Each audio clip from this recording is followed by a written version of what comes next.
ka një problem shumë të madh. Ku një parti prej vitesh denoncon maggjorancën në çdo palëzjedhje që vjedh votën, tjetërson votën, tjetërson procesin, ka probleme në procesin, nuk arrin dot të bëjë një proces normal brenda partisë së tyre, me antarët e tyre.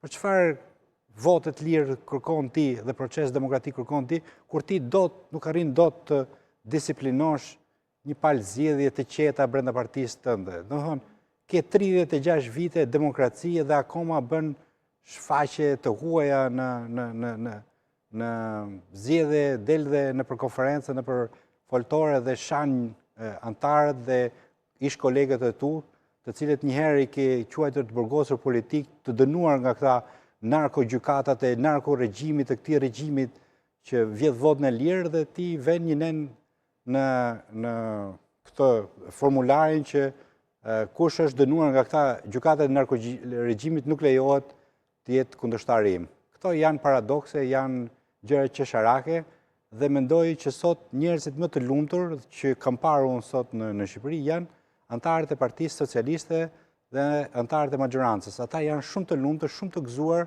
që zoti Berisha po e bën kështu siç po e bën.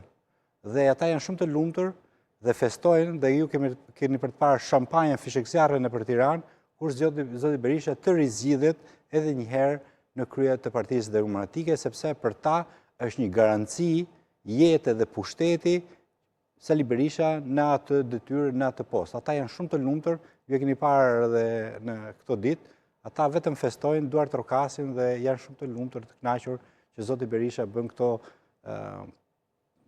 përçapjet për të ndaluar Saljanin, zonjën Balliu apo zonjën Mereme për të kandiduar për kryetar të Partisë Demokratike. Megjithatë, prisni që guximi do ishte vetëm mes këtyre personave që pam deri tani dhe kur thash në fillim kishte një emër që e konkuronte zotin Berisha, pra i referohem pikërisht, pra sa ka vërtet ndoshta edhe dëshirë se shpeshherë zoti Berisha apo njerëz të ngushtë të tij thonë që është i vetmi që mund ta qeverisë Partinë Demokratike, se nuk ka një më të zotë se ai. Pra mes këtyre kandidatëve prisnin ndoshta një emër tjetër pak më të spikatur për t'i bërë.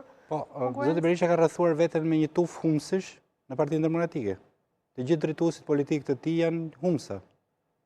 Në disa palëzjedhje, edhe me zotin Lulzim Basha dhe me zotin Berisha, janë recidiv në humbje. E ka rrethuar veten me humbje dhe i vetmi që mban bend ndonjë fitore në Partinë Demokratike është Sali Berisha. Dhe ti ju kujtohet kur Berisha ka fituar ndonjëherë, se për vete nuk kanë fituar ndonjëherë ndonjë palëzjedhje ata.